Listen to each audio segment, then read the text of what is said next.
Legislature back in session. I'll have the clerk call the roll.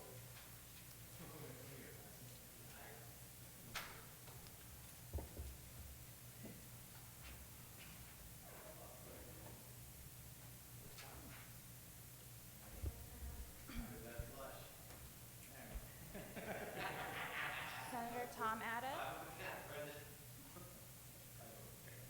Senator Tony Atta. Good morning, President. Senator Uggan. Vice Speaker Cruz. Present. Senator Duenas. Senator Demtiaco. Present. Senator McCready. Here. Senator Morrison.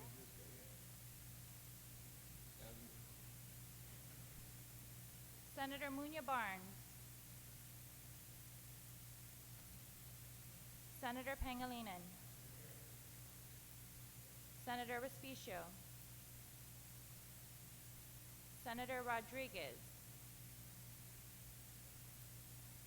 Senator Siniclas. Speaker Wanpat. Senator Yamashita.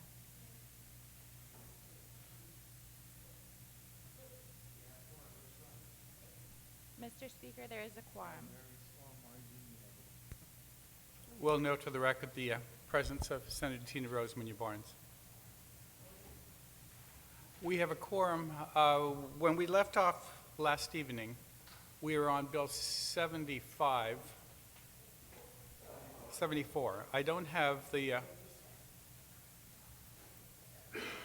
author present this morning, but I want, yes, Senator Tom. Mr. Speaker, I believe it was, she had asked that it be placed in its current position, and that I guess she would then come back to it later. And Okay, we had great. a meeting this morning further on that. All right, then we're on Bill number 35 by Senator Pangilinan. It's been distributed, and I recognize Senator Pangilinan to. Thank you very much, Mr. Speaker. Mr. Speaker, when we first got to the bill, I'd mentioned that there was a substitute bill that unfortunately we didn't complete transmitting that substitute bill to the committee, and when the committee reported out the bill, it was as introduced. What I have done is passed out bill number 35-32 as substituted on the floor, and it should be on your desk, and I move that the body accept bill 35-32 as substituted on the floor, and that be placed in the third reading for discussion. Any objection to the substitution on the floor? There being no objection. Thank you very much, and Mr. Speaker. Mr. Speaker, bill number 35 would amend certain statutes contained in Chapter 61, Article 3 of Title 21 Guam Code Annotated relative to the enforcement of zoning laws. What we've seen, Mr. Speaker, is that while we do have individuals who, when they want to build on their property, they comply with the zoning laws, and they actually go through the proper process of getting the necessary building permits and so forth. But then what happens is, somewhere along the way, things kind of get twisted a little bit or changed, and what happens is you would either have the owner himself, violate a setback requirement or some other fashion that impinges and really denigrates his neighbor's property. And while we have situations where this has occurred from owner to owner, we also have the added problem of somebody who puts up property, leases it out to somebody else, and it's the lessee or now who's violating zoning laws by conducting activity that may not be appropriate for that zoning designation. And we've seen this occur. We've received many complaints in our office regarding this matter. And when we try to work with the Department of Public Works, it's kind of like this way, People are pointing, that guy's responsible for this part, that guy's responsible for this part, and Attorney General's got to get involved and so forth. So what happens is you have activity that's conducted that is inappropriate and not authorized by statute within the zoning designation of the property.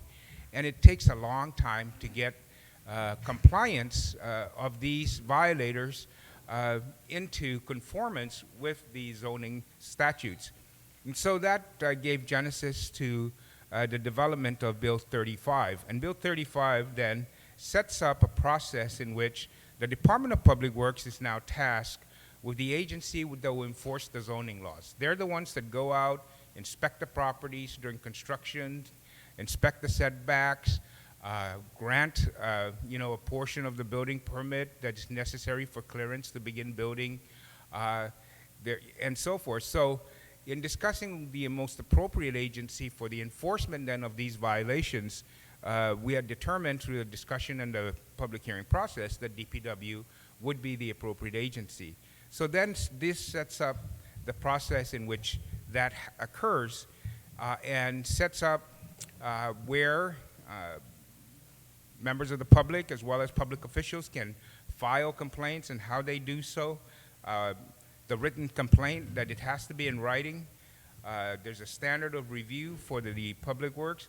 The difference between the bill as substituted and the bill as introduced, when you look at the substituted bill and you see the underlining, that's the difference between as introduced versus as substituted. It's not amendments to statute, it's what is different from the bill as introduced. So we had 10 days. We just clarified it to make it 10 working days, so we know then a more greater certainty of what that timeline is. And then, of course, the findings and notice with the Director of Public Works and the personnel there shall have a process for that. We also added that not only remove the structures themselves, but items that are violative of the zoning code, machinery that's parked there that shouldn't be there because the zoning is not heavy industrial zoning, but R2 zoning, and they park these huge machines, and so they gotta get rid of that. That's part of the violation of the zoning laws. So we expanded that to ensure that that kind of situation is covered. And then when the owner or the lessee or the person who has control over the property fails to do so, then we're assessing a fine that is at $100 a day until the violation has been rectified according to 613.16 of this chapter. We had thought of putting in a new fund for the fines that are levied on these violations, but we just decided to fold it into the Building and Design Fund at the Department of Public Works. We think that Public Works said it's better to just put it into that fund rather than creating a whole new separate funding and so forth. So it goes into that fund, and DPW then will have the authority to spend that money pursuant to the fund. The decision and the appeals of the decision typically would go to the Guam Land Use Commission as set in statute already. There is already a process. And so that then gets reiterated, and those who wish to appeal the violation notices as well as the fines are pointed in the appropriate direction within the agency for appealing the decision. And then the Department of Public Works will do the rules and regulations within 90 days of the enactment pursuant to Chapter 9, the Administrative Adjudication Law. And then we just added a notification requirement that Public Works and Land Management shall then do a public education campaign of the implementation regarding this new program that would subject those who violate the zoning laws to fines as well as penalties, and then inform them of the process that they would go through in order to appeal those. And then, of course, Section 5 is the severability clause. Again, Mr. Speaker, this is something that we're finding happening a little bit more and more as development continues to grow, and we kind of run out of areas in which we kind of segregate commercial activity. They're kind of now working in, the new mantra going forward in terms of communities is live where you work. And if you live where you work, then you have commercial activity in residential activity, and those two have to come together for harmonious development in order to ensure that we're able to respect the rights of property owners, not only the owner conducting the activity, but his neighbor, to make sure that the activity conducted is consistent with the statutes and the authorizations contained in the laws of Guam regarding activities in the various zoning designations. And so, Mr. Speaker, this bill is being offered, and I ask my colleagues for their favorable consideration. Senator Masi. Thank you very much. Senator Duenas has his hand up, then Senator Ada. Any other senator wish to be heard on the bill? Then Senator Limtiaco. Manana Senator Sidus, Mr. Speaker, and Sidus Masi for the opportunity to rise in support of Bill 35-32, and I commend the author for introducing this. Mr. Speaker, I was, for a year and a half, the director of Department of Land Management. And while a lot of wonderful things happened while I was there, I was amazed and dismayed when an individual property owner came to me desperate with a very serious situation that he was confronted with. A contiguous lot to his property in a residential zone was being used for industrial purposes, whereby containers were being moved on this acre piece of property. There was makeshift power lines that were installed to address lighting for industrial uses at night. And just what would obviously be the most clear and egregious use of property within that particular zoning. And he only came to the Department of Land Management after having written to the Attorney General, after having gone to Public Works and tried to get relief, and months of work and time that he put in to the effort, and came to us finally to try to see what we could do. I had the staff go out and do their preliminary investigation and write up the report and see what we could do to facilitate the situation, only to find out that, as the retiring speaker said, the process is in place. There is the ability to deal with this situation. The problem is going through litigation, getting to the Attorney General's office, getting it heard, going after that landowner, all the while the individual that with the contiguous lot is making money, doesn't care about it because knows already the process takes a long time and will move when instructed to do so. And so in the discussion of this perplexing situation and problem, what was discovered was there is one thing that any individual, particularly a business, will respond to, and that is when you go after their pocketbook. When it hurts in the wallet, you're going to make something happen. So, Mr. Speaker, I am just very happy with the introduction of this bill.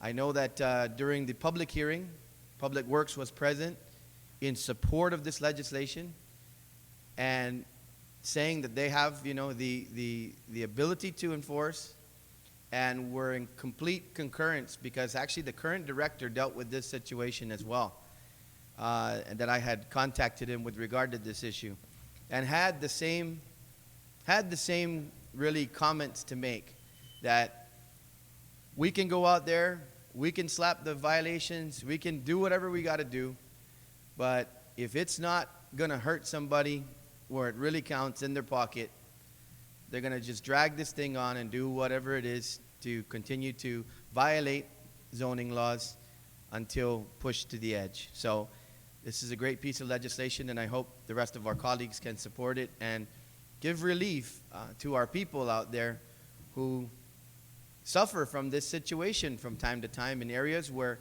clearly an activity is not supposed to be going on.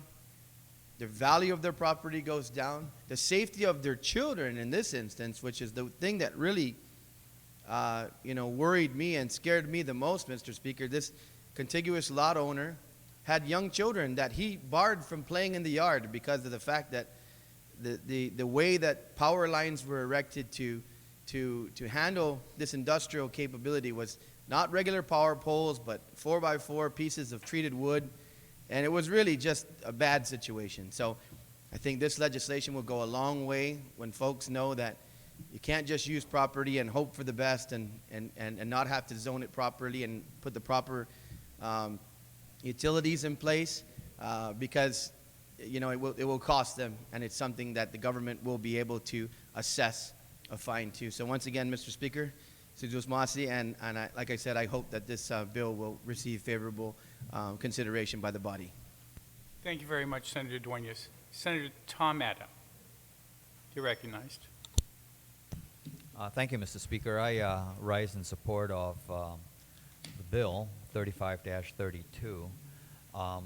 And I like in particular the fact that in the standard of review there's a definite timeline as to when actions need to be taken. So on the day that a complaint is filed with the Department of Public Works, the director will have 10 days that he shall investigate all violation complaints within 10 working days.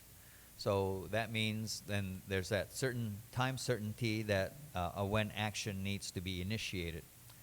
But I think we need to add after line 3 there a timeline as to when, after how long is this investigation going to be? Are we going to carry it out for 60 days or what? And I would like to proffer the amendment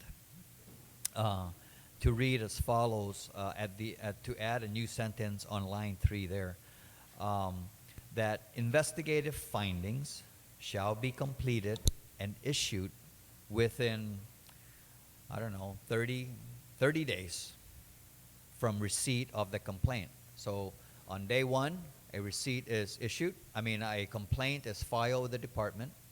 On day 10, an investigation should have been initiated no later than day 10. By day 30th, then that investigation should be completed and ready to issue the findings. If there's a violation, then you issue it to the violator. If the findings are that, hey, the guy is in the right, then that finding should be given to the individual to the complainant. But that, we close the books on this within 30 days. Shall be completed and issued within 30 working days then, to be consistent with line 2 where it specifies 10 working days. It's on page 3, just in case everybody's trying to follow. All right, on the ADA amendment, any senator wish to be heard on the proposed amendment? Any objection to the proposed amendment? There being none. All right. Thank you very much, Mr. Speaker. Anything else, Senator? That's it? No, that's it. Senator Limtiaco. Thank you, Mr. Speaker. Mr. Speaker, I rise in full support of Bill 35-32. And being in the private sector, I see this happening all the time, in which as operators, we're forced to comply with all the zoning laws, EPA laws, Department of Transportation, et cetera, all these different regulations. And in order to comply, it costs a significant amount of money to make sure that we are complying with all these regulations. Now, from a business perspective, that's going to translate into a certain rate that our companies are going to charge in order to make that compliance and services that we're offering worthwhile. So this amendment to the law that is proffered in Bill 3532 really starts to focus on addressing an issue that has run rampant for decades on Guam, and it's gonna force the business industry to really level the playing field, so that companies that are operating and complying are competing at the same level, and it's not becoming a price war with companies that are operating and not complying with those laws. So I completely I stand in full support of the legislation, and I'd like to also thank the previous speaker for his amendment, because I do believe it puts a little bit more teeth in the law. And I'd like to further proffer another amendment, because if you take a look at the violations and the requirements to comply with it, on page 3 it says any person that is found in violation shall have 10 working days to rectify said violations by the following, which is cease and desist all violative activities and remove all violative structures and or volatile items. I'd like to add on line 14, well, I guess it's covered in volatile items, but you know, that should be encompass equipment or any other type of structures that shouldn't be on that property. But on section 61317, I'd like to proffer the following amendment, in which there's a little bit more teeth in the sense that it's not just the fines that are going to be imposed on these those that are in violation. Because if you look at the fine at $100 per day, let's say they're not operating in the correct zone, whether it's a commercial or industrial zone, you know, that's going to work out to $3,000 a month. Commercial and industrial zones may rent for that much more money than that. So it actually, even if they did pay the fine, they could still actually come out on the positive, because it's going to cost less to just pay the fine as opposed to going out and renting a higher piece of property such as a commercial or industrial zone. So I'd like to proffer the amendment in section 61317, and at the end of line 2 on page 4, it would read, we would add the following sentence: if the violation or violations is not rectified within 10 working days after a fine has been assessed, the director shall revoke the certificate of occupancy until such time as the violations has been rectified. Now, what I intended to do with this was to actually revoke the business license. But because this falls into DPW handles this part of the enforcement and Rev and Tax handles the business license, I felt that if we remove the certificate of occupancy, if they were violating this over a course of time and it came time to renew their business license, they would have to get clearance on the certificate of occupancy. And at that point, Rev and Tax could revoke the business license if they're still not in compliance. So I'd like to proffer that amendment, and I do have it here in writing. Does, the senator says he has it in writing. Do the other senators wish to see that in writing, or do they understand the amendment, and does anybody wish to speak or object to the amendment? Senator Uggan. Thank you very much, Mr. Speaker. I just would like to request that the sponsor of the amendment yield, if it's okay with him. I have one quick question is, there have been perhaps some concerns that have been shared out there with regards to residential property, and if in fact his provision would be applicable to business establishments, and I really have little concern in terms of ensuring compliance. But let's say, for example, if someone who is residing in his or her home has a violation where in fact there's absolutely no encroachment provision within their home between their property line as well as the neighboring property line, that's identified as a violation. They would have 10 days to be able to rectify that, otherwise they start receiving the violation fee, and I understand those portions. But to rescind the residential occupancy fee, if in fact that's the primary residence of that individual, to me I do have a concern as it applies to that concept, only because obviously that's the home of that individual. So I just want some clarity as to the application of the proposed amendment, please, Mr. Speaker. Senator Limitiaka, do you yield? Yes, I do, and thank you for the question, and I thank you for pointing that out. Yes, the intent of this amendment is to focus on the business operations. It's definitely not to revoke a certificate of occupancy on the residential side or force any resident to not be in their home. So we can add language to that amendment that specifies it relates to business occupancy. Thank you very much, Mr. Speaker, and thank you to the sponsor of that amendment. So please, if there can be clarity there. And my concern, Mr. Speaker, again relates directly to the imposition of the violation fee. To me, even if it applies to residential facilities, is not an issue with me. It's rescinding that particular residential occupancy permit, and I'm glad the sponsor of the amendment understands that. Thank you very much, Mr. Speaker. Do you wish time to make that amendment, or can you? Yes, if I could get 2 minutes. 2-minute recess. We'll break for 2 minutes.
Thank you, Mr. Speaker. Mr. Speaker, thank you for the opportunity to amend the amendment. And so basically, the revision to make sure that this violation only applies to businesses, the amendment would read: in the event the violator is a business, if the violation is not rectified within 10 working days after a fine has been assessed, the director shall revoke their certificate of occupancy until such time as a violation has been rectified.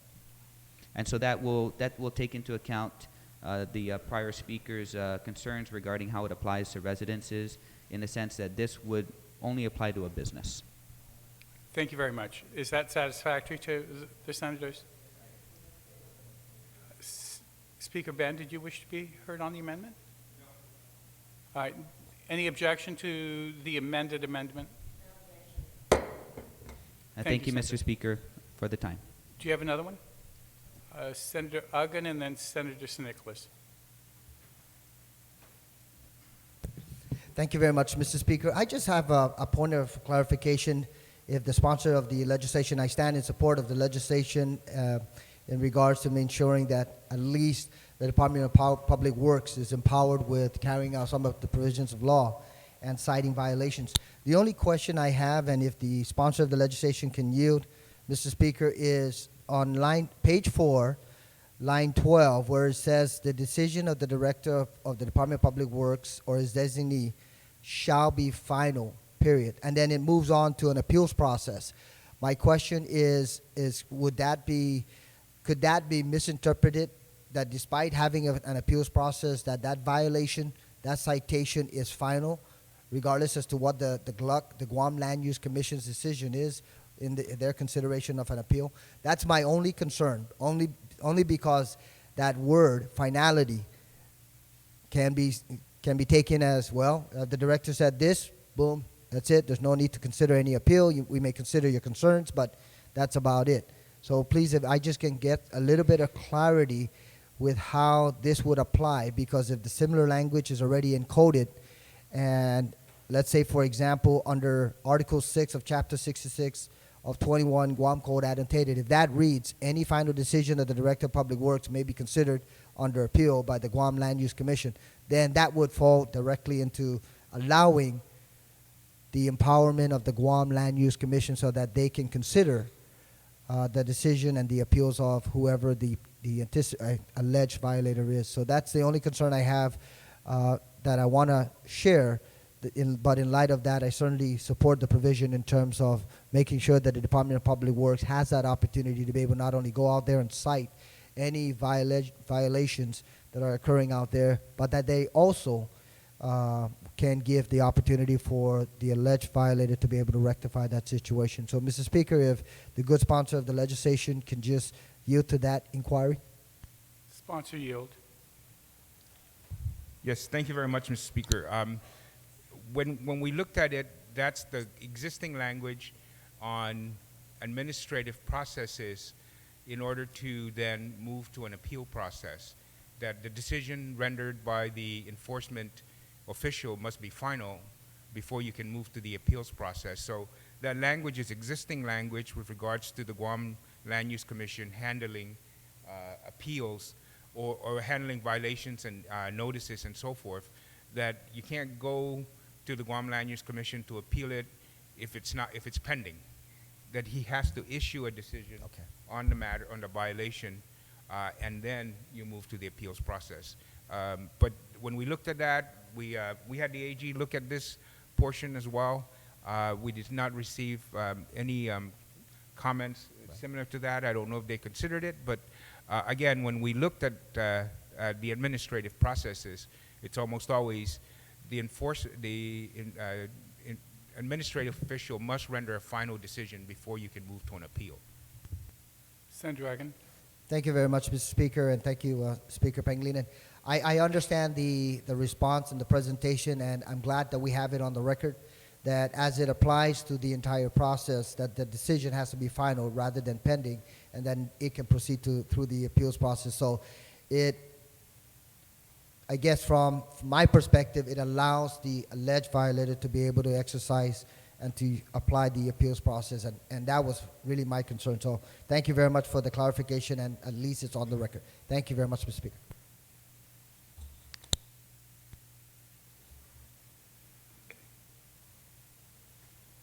Okay. Senator Nicholas, then Senator Rodriguez, then Senator Yamashita.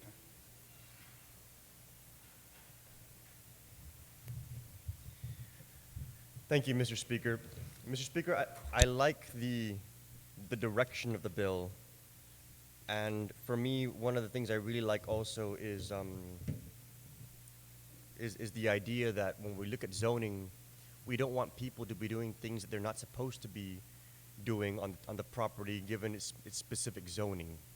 You know, we don't want a huge commercial operation to be taking place in a residential area when everything is zoned residential. I can totally get behind that. What I'm just a little concerned with on the bill, Mr. Speaker, is having come from the banking industry, I've seen on many occasions people would apply for mortgages to either refinance their home or establish a line of credit. And oftentimes the application will get rejected because of violations on setback limitations within the property that the homeowner, you know, didn't really realize was going to technically make the property illegal. For example, if you have a home and you extend it in one direction or the other that violates the setback within the property, the zoning laws there, you won't be able to refinance the house because it will technically be illegal. And what concerns me about this bill is that every single mortgage application that I've seen come through my desk when I was working at the bank that had a setback violation would technically be in violation of this law. And I think that would be very, very burdensome to property owners, because, I mean, it's one thing to not be able to refinance your house. It's entirely something else for the property to be violating setback because you built a garage, you know, even a temporary structure, even a tin and wood structure that violates the setback is technically in violation of the zoning law. So if you built if you had a 20-foot setback from your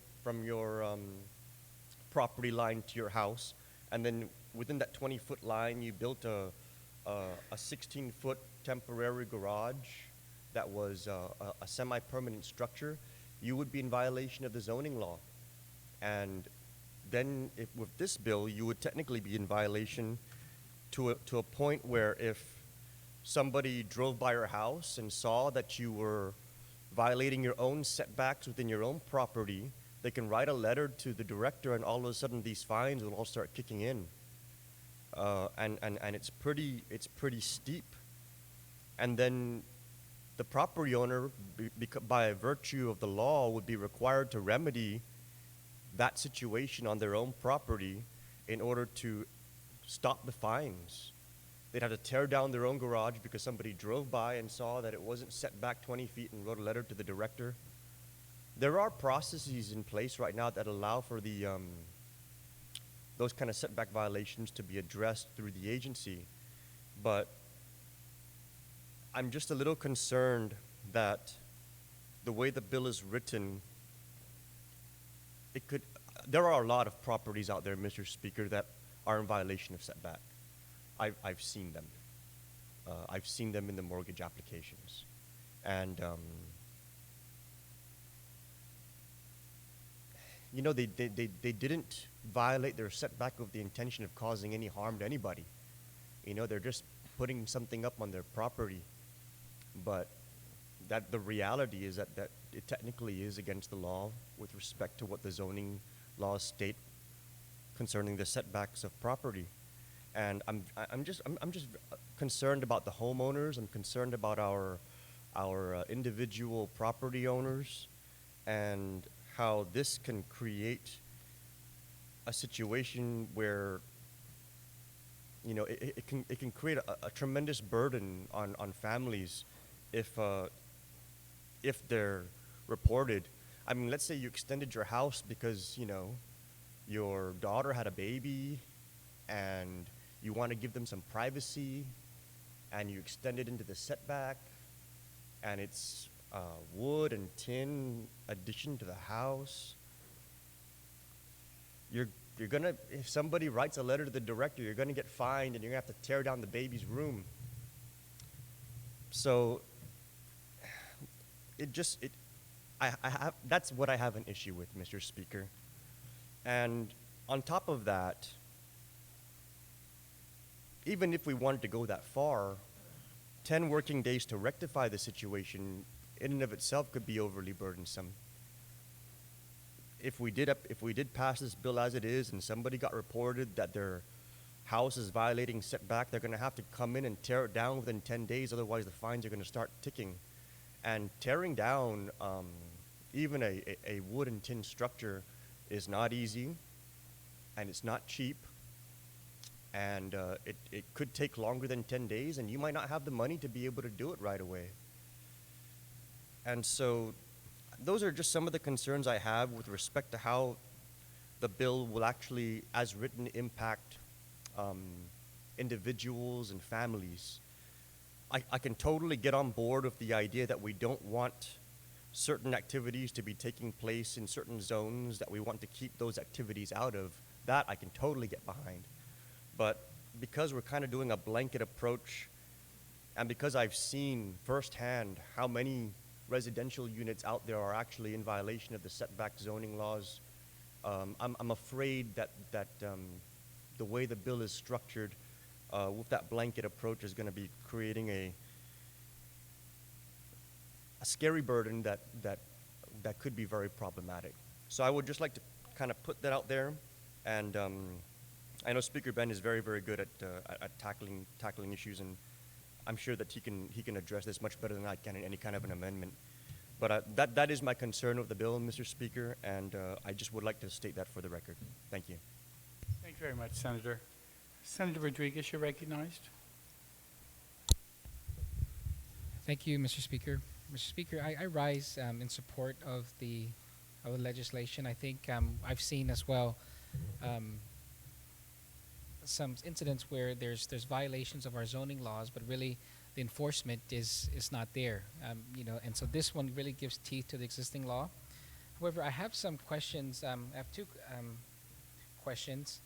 on two separate issues. The first is the earlier amendment by Senator Tom Atta, which indicated that any complaint that's filed, I guess the complaint must be reviewed within 30 days. And so, what I like to do is that, and we've seen it throughout the government, when there's a complaint filed, they review it. The law says you have 30 days or 60 days, but what happens when nothing is done within that 30 days? Where does that process take you? So if we can see what kind of language we can put in to ensure that that there is a recourse, that within that 30 days, or after that 30 days, if nothing is done, we can,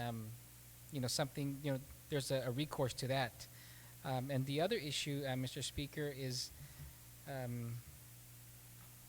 we say here now that once a determination is filed within a certain time, the violator has 10 working days to rectify the problem. And it was further amended that we gave some stricter fines, such as revoking their occupancy permit. But what if the alleged violator, Mr. Speaker, wishes to appeal the process? I see here that there is a provision here that they can take advantage of Article 6 of Chapter 66 of 21 GCA, but does that now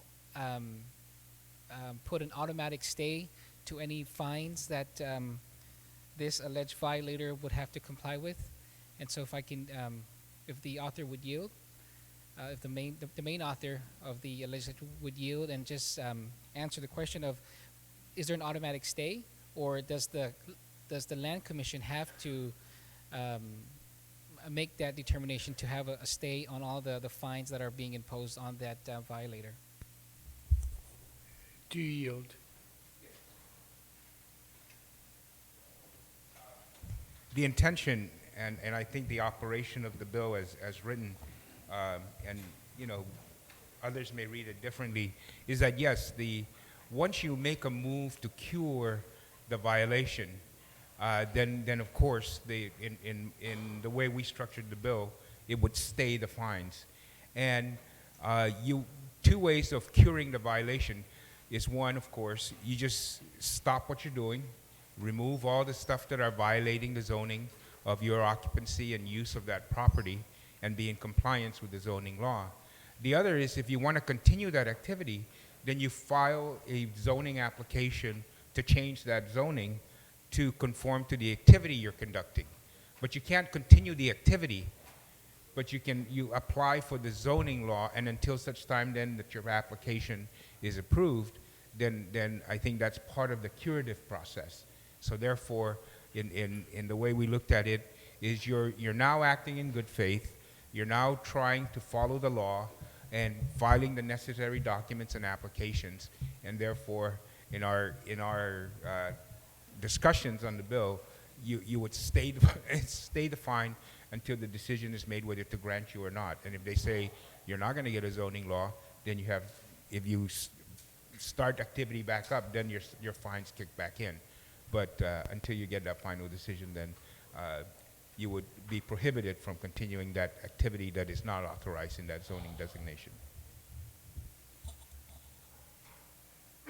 Is Thank that you, satisfactory? Do you wish to? Thank you, Mr. Speaker.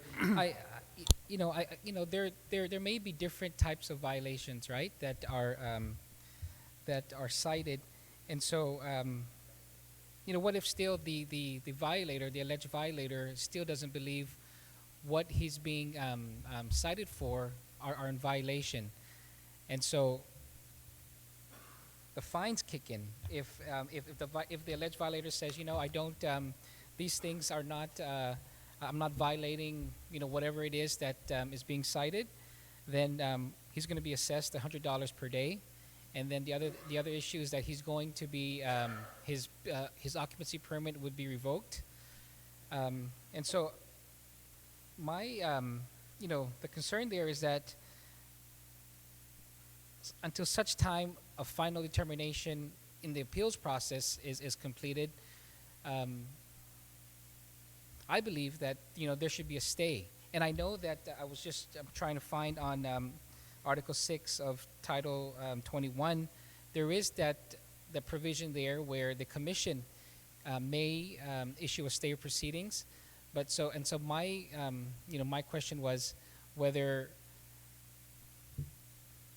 in the appeal that's filed, does that automatically stay the proceedings, or do we need to indicate here that if the individual wishes to appeal, that the fines are stayed until that final determination is completed?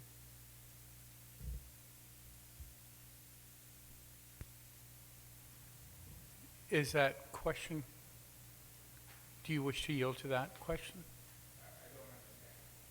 Would you please repeat it? Okay, if there's a citation given to an individual, to a alleged violator, and he still doesn't agree with any of the violations that are issued to him, what is going to happen now with this law is that he's going to be assessed $100 per day fine. His occupancy permit is going to be revoked by DPW. And even if he's saying, and I know what the author has said, that if indeed you are in violation, then you have to cure these violations by removing whatever you have, on that property, applying for a different zoning. But what if that individual feels that he's not violating anything and that he's going to appeal this? He's going to go through the administrative process and appeal it. During that period, how can he have the fine stayed? Do we need to, is that something that's automatic, or do we need to include that here? I don't think so. I think it's if the appeal is then in his favor, then the fines are removed. But until such time that the appeal is not decided, the fines continue to tick and the fines continue to be assessed. If he wins his case, then he doesn't pay the fine. Okay, and thank you, Mr. Speaker, for that, for the author yielding. So I understand with the fines, it may be that simple, that it continues to tick. If he loses the appeal, then he pays for it. If he wins the appeal, then I guess they give it back to him. But the other fine that was included here is now the revocation of the occupancy permit. And so when you do that, when you revoke that, then if it's a commercial entity, then you're not able to continue your business operations. And so I'd like to, if I could, a request for a 1-minute recess, or if not, if you could continue, I'll prepare my amendment and come back in and proffer that. Okay, why don't I take Senator Yamashita while you write your, Okay. Thank and you. then I'll come back to you. Thank you. Thank you very much, Mr. Speaker. Mr. Speaker, I stand in support of Bill number 3532 because I really do believe that our island is in need of clear rules and regulations that will give our property a greater sense of order and organization, a greater sense of respect of what's going on the properties, and I think this will help identify and guide how we're using our property for what purposes. In reading the committee report, I wondered, I was not at this public hearing, and I did see, and I was glad to see that the question of personnel being able to do this work was raised by Deputy Director Jay Rojas at the time. And so I know his comment was that with this fines, then perhaps they can get more people out there to do the inspections. And in listening to the amount of monies and how this might work, I'm not sure that kind of funding will really be able to get inspectors out there. And I'm just saying this for the record so that perhaps the author of this legislation and the next time we do budget will be able to make sure that we have enough inspectors at DPW, because Mr. Speaker, I have been asking the Department of Public Works to do a better job in the condemnation aspect of our community. We have so many properties out there a lot of them happen to be in Tamuning, who have disintegrated. And it's overgrown with tungin, and it's graffiti, and maybe once upon a definitely once they were great places to be, but today they're very disintegrated. And the response I get all the time is that he doesn't have the people power, the human capital to go out and do all of this work. So I stand in support of this, but I also know that DPW does need human capital to carry out the mandates that they are very happy to receive. So thank you, Mr. Speaker. Thank you very much. Any other senator wish to be heard while Senator Rodriguez is still writing his amendment? If not, I will take a short recess.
Senator Rodriguez.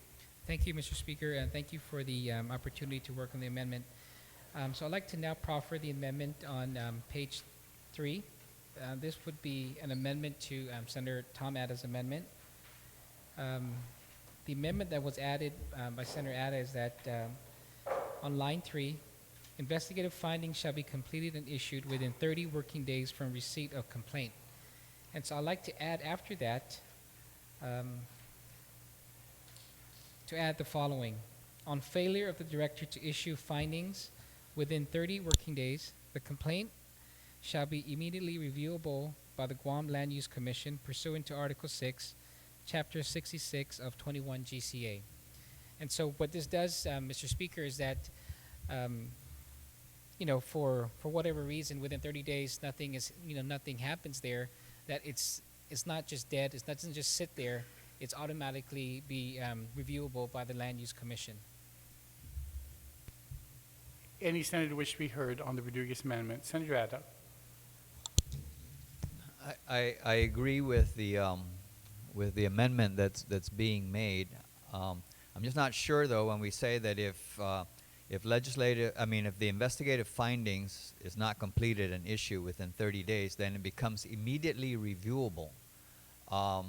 As opposed to maybe the language being that the complainant shall have, let's say, up to 10 days to file that complaint then with the next level, with the next level that he can bring it to, which will be Guam Land Use Commission. Otherwise, it can hang out there, and when the complainant is ready to take it up for an appeal, then that's when it happens. Or if somebody or should we assume that the Land Use Commission, then the onus is on them to then take that ball and run with it on their own initiative. So I guess I would need to take a look at the, and maybe insert a sentence in there to the effect that, having not heard anything within that 30-day period, then the complainant has 10 days to then appeal to the Guam Land Use Commission, as opposed to immediately reviewable. I'm not sure what it is. So I would have to take a look at the amendment, but that is the amendment that I would proffer, so that there's that time certainty of when things have to happen. And if he doesn't come in 10 days, then maybe things were already settled, amongst themselves. Senator Rodriguez, or do we need to take a short break for the three of you to meet? Oh, go ahead. Senator Duenas. Actually, Mr. Speaker, if we can, maybe a 1-minute recess. I think I Okay. have an amendment that'll address this. Huh?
session. Senator Rodriguez. Thank you, Mr. Speaker. Mr. Speaker, I'd like to withdraw the earlier amendment, if I may. There being no objection. Okay, and so now I'd like to make this amendment on page 4, line 13, to read, after appeals, a complainant or any person in receipt of a notice of violation who wishes to appeal the determination of findings or the lack of findings by the Director of the Department of Public Works may file such appeal and submit to the Guam Land Use Commission, who shall exercise their powers pursuant to Article 6 of Chapter 66 of 21 GCA. And so what this does, Mr. Speaker, is that it also gives a recourse to the individual who is filing the complaint, that if nothing is done within the 30 working day period, then he has recourse on where to take it further.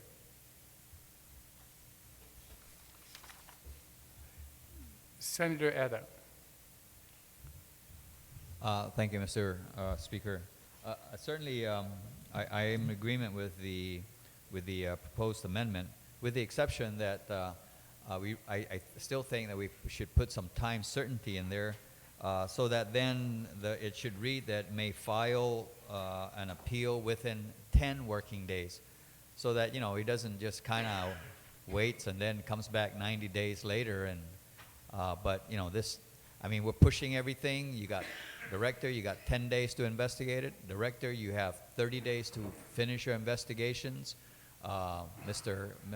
Complainant or Violator, you have 10 days from the time that you are served to file an appeal. And, if you pass that window, then that's it. Case closed. So I would just ask that the mover of the amendment consider adding that additional language to put in that time certainty of, say, 10 working days. So the proposal would be wishes to appeal within 10 working days the determination of finding or the lack of findings by the Director of the Department? Is that where you want that 10 days?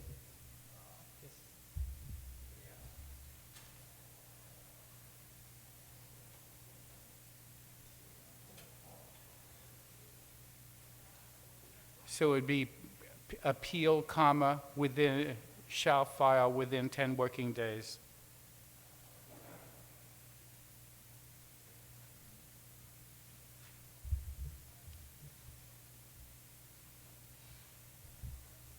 Wishes to, shall, within 10 working days, appeal the determination of findings or...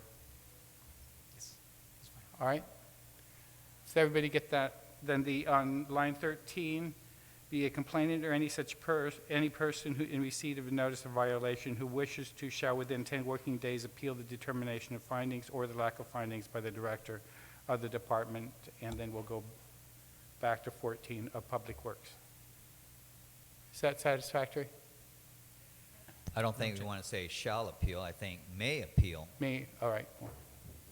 Okay, will do.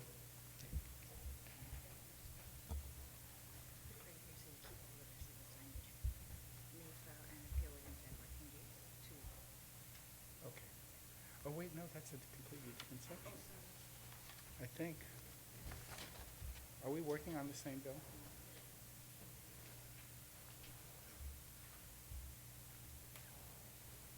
But it should Okay. may file, so we want to say an appeal within 10 working days. All right. Yeah. On that amendment, any objections? Thank you. Any other senator wish, oh, do you wish to Yes. have another one? Another amendment, Mr. Speaker. On line 17, after Chapter 66, 21 GCA, I'd like to add fines and revocation of occupancy permit pursuant to this chapter shall be stayed pending appeal, but the monetary fines shall continue to accrue. And so what this does is that now that we have included a stiffer fine here, is that the individual has a recourse to appeal, but at the same time still has the ability to continue to operate in that property. And so it just gives him, that opportunity. If he feels that really he's not in violation, then, it doesn't remove him from his livelihood and being able to still continue. And so, that process has stayed, in the revocation of the permit has stayed, but the monetary fines will continue to accrue. And then if he loses the appeal, then he's responsible for it. If he wins it, then he doesn't have to pay for it. Where would that? That would be on line 17, page 4. All right. Any senator wish to be heard on the second Rodriguez amendment? Any senator wish to be heard on the second Rodriguez amendment? Any objection to the amendment proffered by Senator Rodriguez? Hearing none. I don't have any other senator. I'll recognize you.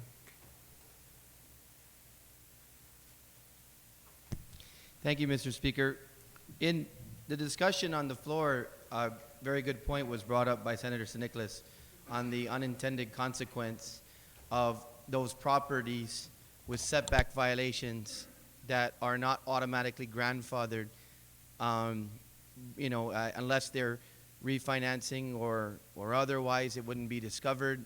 But if you had an irate neighbor and something happened whereby it was simply not the property owner's fault, laws changed and they need a summary zone change done by the director, that they shouldn't be subject to this until that process has gone through, in order to protect those who are not true violators, intentional violators. And so, Mr. Speaker, I've proffered an amendment. I've worked with the author on this. The amendment will be under failure to comply. It would be under 61317. And so, let me find the page here real quick. It would then go to page 4. And on line 2, after the word chapter, the new amendment, the new language would read, if the violation involves a complaint regarding residential setback, the violator may seek a summary zone change from the Department of Land Management to come into compliance. The fine imposed by this section will not be applied until the summary zone change application has been denied.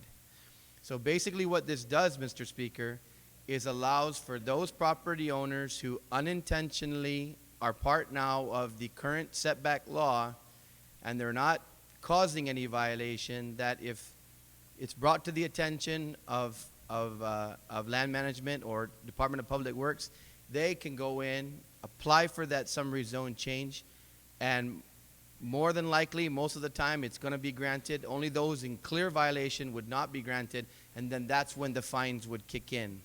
And so that's my amendment at this time, Mr. Speaker. Does everybody understand the amendment being proffered by Senator Duenas? Mr. Speaker, did you wish to be heard on it? No. Any senator wish to be heard on the Duenas amendment? Any objection to the Duenas amendment? Thank you, Mr. Speaker. I'll provide it to the clerk. Any other senator wish to be heard on the main motion? On the main motion, if not, I invite the sponsor to close. Thank you very much, Mr. Speaker. Mr. Speaker, I want to thank, of course, the body for allowing me to present a substitute version, accepting it, but even more so for their thoughts into the bill and the amendments that have been offered. I think all of the amendments provide greater clarity with the intention of the bill and remain consistent with our original intention of ensuring then that people who have property and that they and their neighbors can exist in harmony. You know, there's a line usually in some of these, in almost all deeds, you can enjoy your quiet title. It means, that's a legal term, but when I look at that, it means also that you should be able to have some assurances and certainty that what you're allowed to do, what your neighbor is allowed to do, is all going to be conformed to the law, and that you're going to have peace and quiet if everybody just follows the law. And I think that when somebody violates your quiet, then there should be some enforcement on the government of Guam that is responsible for ensuring compliance and harmony with our land use process and policies. And so I think that the way the bill has been amended would provide then greater direction, greater clarity, provides accountability on the part of the government to the citizens in terms of ensuring that we comply and have everybody else comply so that we can enjoy all our properties the way they're supposed to be enjoyed in conformance with the law. Thank you, and Sidus Masi to all my colleagues. Thank you very much. On the motion to send the bill to the voting file, any objection? Seeing none. Senator Tina Munybarn, you're recognized on Bill 75.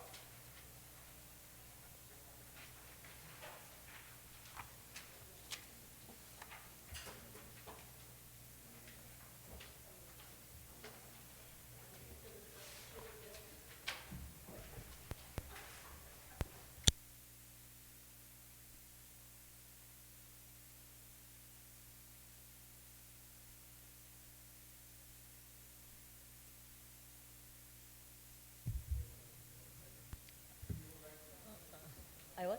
Okay. Madam Speaker? Senator, you're recognized. Si Jules Masi Talo, Manana Si Jules, Madam Speaker. I'd like to, at this time, move Bill number 75-32 LS as substituted by the Committee on General Government Operations and Cultural Affairs to the third reading, and if I can briefly speak on it. You may proceed, Senator. Si Jules Masi, Madam Speaker. Madam Speaker, this bill 7532 LS is an act to add a new Article 8 to Chapter 3 of Title 15, Guam Code Annotated, and it's relative to prohibiting aggressive panhandling and panhandling at specified locations in Guam, to be known as the Aggressive Panhandling Act of 2013. I want to share with you, Madam Speaker, that this bill, first and foremost, is about safety. I want to share with this body that this bill was at the request of the Mayor's Council of Guam, and they they engaged with this topic of concern since March earlier this year. And I want to say that this bill does not prohibit people from soliciting on sidewalks or anywhere else that they can lawfully be. I want to also further state that this bill does not seek to regulate free speech in any way, but it does ensure that no one is in the median or going in and out of the traffic, which I believe, all my colleagues believe, is extremely dangerous, not only for the person, but for the motorist that's on the road. I want to note, Madam Speaker, that in Section 3803, it sets out the limitations on what is required when an individual or group is out on the sidewalk soliciting. It's going to be only at intersections with traffic control signals or stop signs. B, only those 18 or older are allowed. C, cannot use anything to alter or impede traffic flow, but road cones are allowed on the sidewalk or adjacent to a roadway to alter motorists that solicitors are in the area. D, solicitors cannot place anything like personal items on the roadways or sidewalks that will impede the vehicular or pedestrian traffic. E, signs must be posted 100 feet on the oncoming traffic warning drivers that there is an activity. F, the individual solicitors must inform the chief of police in writing of when and how long the solicitation will take place, which is at least 24 hours before the solicitation occurs. I will share with you, Madam Speaker, that Legitimate business activities like selling newspapers are not affected. This bill also prohibits soliciting within 15 feet of an ATM. Any ATM entrances, entrances to the banks. I said ATM entrances to banks, stores, restaurants, or parking lots. And I want to just note for the record, Madam Speaker, that we understand that times are hard for our people out there, and we know that everyone needs help, but I truly want to say, Madam Speaker, that there are safer ways to raise funds, and with the implementation of this bill, that the safety efforts of our community and those who want to share their freedom of expression and demonstration, that they have guidelines to help them along the way. This has been a topic of conversation with the mayors for many months.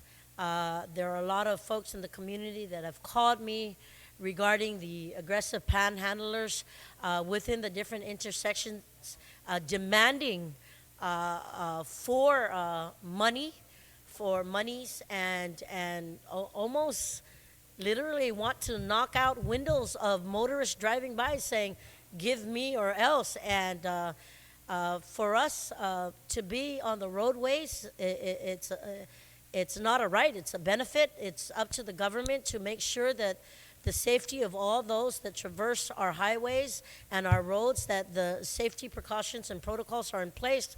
And most importantly, Madam Speaker, is we truly believe that there are other ways of helping out those in the community that really need it. There are a lot of other ways to fundraise and help those that are really in need. And I want to say that it is our job here to make sure that our community is safe, especially as they are on our roadways. So this is a bill that will help put those protocols in place and guide our community along the way. And I know that there were some mayor concerns, and that our committee did take the time to speak to those mayors that wanted some tweaking on that, and those amendments were in place. And Section 3803 addresses and puts precautionary measures on how to be on our sidewalks and our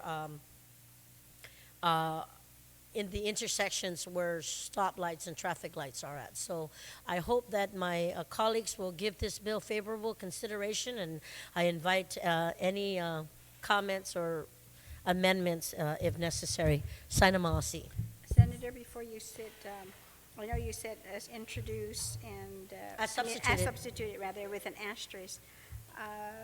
But with the asterisk, right? With the with Okay. a star on the left-hand side. However, I know you were in your presentation, we just want to make sure that everyone's following, because earlier you had indicated about Section 3, but Section 3 is the effective date. So is it more the sections like It's- 3804 or like that? Is No, that what you're making? I want to know that on the amended, on the substituted version, it includes Section 3803. Oh, It gives it okay. on the substituted version. All right, because And then the enforcement penalty is Section 3804, and then the Section 2 of 3804 is repealed. And we did send a circular of what was repealed. And then Section 3 has the effective date. I apologize to my colleagues. Well, if this is passed into law, it would be 60 days. And then, of course, Section 4 is the severability Okay. clause. just want to make sure that we're following you then. Substituted version, Sinamasi, Madam Yes, Speaker. Okay, so it's just, you should have copies then of the introduced by, as substituted by the committee, and it will have an asterisk on the left side. Okay.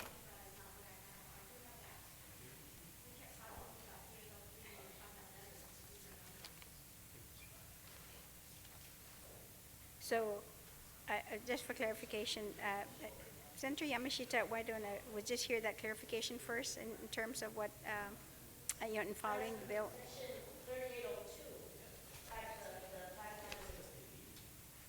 Okay, so just to make sure then, that the definitions on page 3 are the letters and numbers. Right, and then section And then, 303 has the precautions.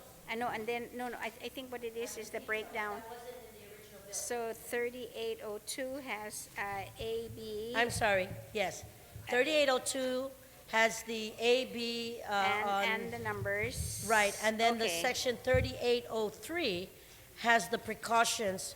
You're And right, it, but, yes, but what I think the senator is saying is to make sure that when you were speaking, you were using letters versus numbers. and okay, the- I apologize. No, On I se- think, So section 3803 has the letters, okay. and, I think- and then I think now- after letter A, it has the numbers. 1 are made at intersections with traffic controls. 2, conducted by individuals no longer. It's on page 8. Okay, Yeah. okay, so, all right. Thank you very much, Senator. So on the motion, Senator McCready, you recognize.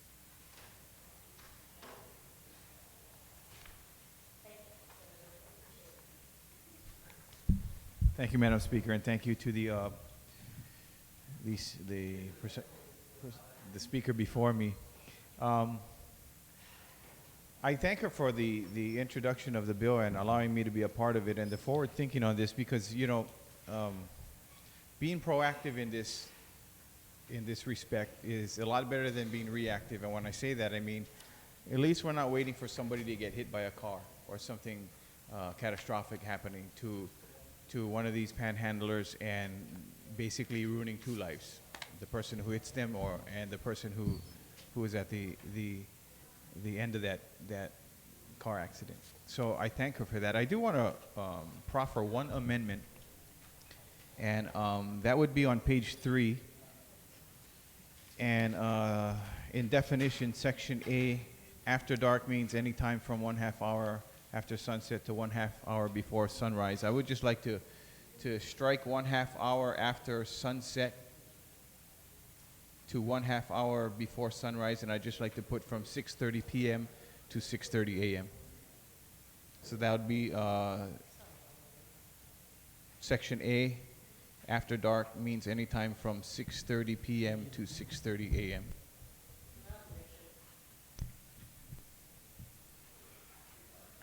On the amendment, no objections, so ordered. And so, Madam Speaker, I just once again want to reiterate my support for this bill, and hopefully the actions of this body will reflect that there's some teeth in this law that actually help the driver be as safe as the person asking for or the person who's panhandling. So that's my concern, because I know many people in this body have driven up to a stoplight where a panhandler stops. Now they stop in front of your car, and basically sometimes they just stand in front of your window or your door, and it's almost as if they're not asking you, they're telling you. And so this, I think, this makes sense, and it regulates, I think, a problem that is kind of getting out of hand, and if we let it go any further, it may end up in catastrophic results. So thank you very much, Speaker. You're welcome. On the motion, Senator Yamashita? No? Okay. Senator Respicio? You're recognized.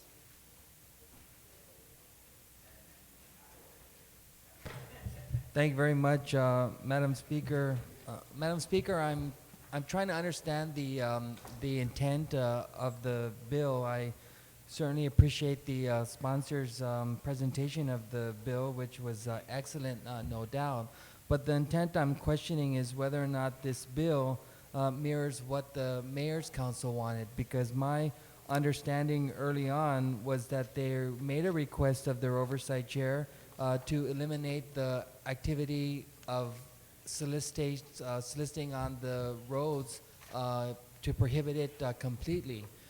If that's the intent, this bill I want to respectfully rise to say it would not eliminate, but rather regulate it.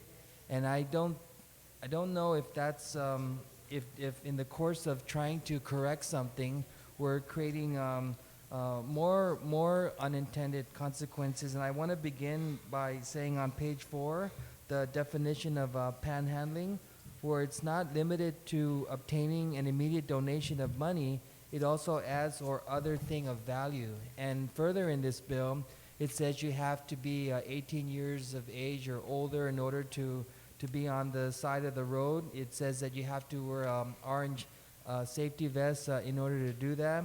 And I'm just wondering what happens in the event of where people are demonstrating. For instance, political candidates who wave on the side of the road, or civic groups who wave on the side of the road. We recently had the Get Your Pink On campaign, as well as the bully prevention efforts where we were out there waving alongside members of our community, expressing our support for that issue. And I think if we're out there expressing our support for that issue or any issue, that can be interpreted as other thing of value. We also see from time to time the Catholic schools come out island-wide, and they line Marine Corps Drive from in front of Micronesian Mall all the way down to ITC intersection and further down. And so would this legislation as presented to us in this version, would it prohibit those kinds of activities, to include the American Red Cross campaign, where they have the firefighters go out and solicit donations, using the fireman's boot? And so if we're saying that those who are on the side of the road asking for donations, which oftentimes we've confirmed that those individuals currently soliciting on the road are soliciting for medical referrals, which we've found from time to time are not legitimate, Madam Speaker. And I think that's why the mayors have come forward to say they're out there asking for donations, and there's no confirmation as to whether or not those donations are being legitimately requested. And maybe I want to begin by saying, if we're going to focus on obtaining an immediate donation of money, and that's what the definition of panhandling is, I move to delete or other thing of value as a starting point. On the amendment on page 4, line 26, to delete the words "or other things of value." Any discussion? Or on page 4, starting with the words "or other thing of value," line 26 and 27. No objection, so ordered. And so with that amendment, at least we clarified that those who are panhandling are doing it to obtain an immediate donation of money. And if the school children are involved in something like this, then certainly they can't be under 18 years of age, and they have to have all the necessary safety requirements. And I want to know also, Madam Speaker, if the sponsor will yield, why are we just limiting this to restaurants? On page 7, it says any person who panhandles in any outdoor or indoor dining area of a restaurant or other establishment serving food, and then it explains that they're prohibited from. Senator, do you yield to the question? Yeah, my question, if the sponsor will yield now or later, why would this legislation be limited just to the prohibition of panhandling in front of restaurants? And why not all commercial buildings? Okay, so, you want to take a brief recess? Yes. Okay, we'll take a recess.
the legislature is back in session. I'd like to recognize the majority leader.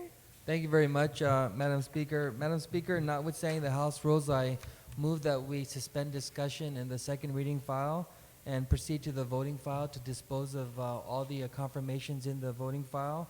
And I further move that the agenda and the journal will reflect the accurate terms to which these boards or members who are appointed to these boards or commissions. On that motion, without any objections, so ordered.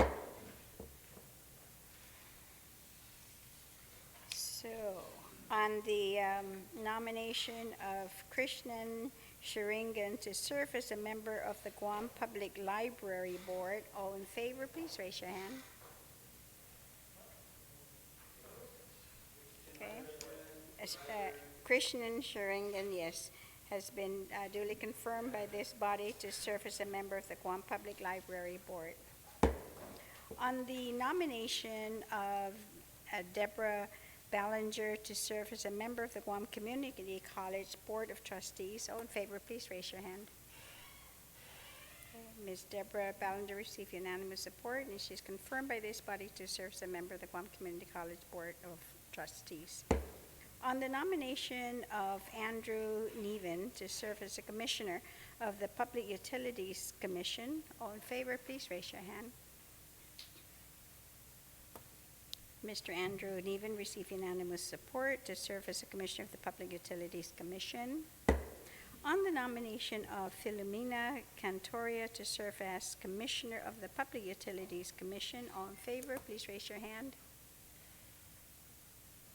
Ms. Philomena Cantoria received unanimous support to serve as commissioner then of the Public Utilities Commission. On the nomination of Lawrence Rivera to serve as a member of the Guam Land Use Commission, all in favor, please raise your hand. Mr. Lawrence Rivera then has received unanimous support, and he is duly confirmed to serve as a member of the Guam Land Use Commission. On the nomination of Guadencia Palomo Burns, LSW, to serve as a member of the Guam Board of Social Work, all in favor, please raise your hand. Ms. Guadencia Palomo Burns received unanimous support, and she is duly confirmed to serve as a member of the Guam Board of Social Work. On the nomination of Alexis Silverio to serve as a member of the Guam Board of Social Work, all in favor, please raise your hand. Mr. Alexis Silverio received unanimous support to serve as a member of the Guam Board of Social Work. On the nomination of Vera Wu to serve as a member of the Guam Economic Development Authority Board of Directors, all in favor, please raise your hand. Some of you never took your hands down. Ms. Vera Wu then received unanimous support to serve as a member of the Guam Economic Development Authority Board of Directors. On the nomination of Gurvinder Sobedi to serve as a member of the AB1 International Authority Airport Authority Board of Directors, all in favor, please raise your hand. I'm sorry? Oh, also known as Vic, okay. Okay, so I'd like to confirm then that Mr. Gurvinder Sobi, known as, or Vic, received unanimous support to serve as a member of the AB1 International Airport Authority Board of Directors. On the nomination of Eduardo Ilao to serve as a member of the Port Authority of Guam Board of Directors, all in favor, please raise your hand. Madam Speaker, Senator, you're recognized. based on the law, I'd like to disclose for the record that there's a potential conflict of interest with me. Mr. Ilao Ed Ilao is a partner with my sister named Anne-Marie Muña. So on the motion to be excused. On that motion then to shall then the body recuse Muña Barnes from voting. There is an objection then, so all in favor then of recusing her, please raise your hand. Yeah, to recuse her.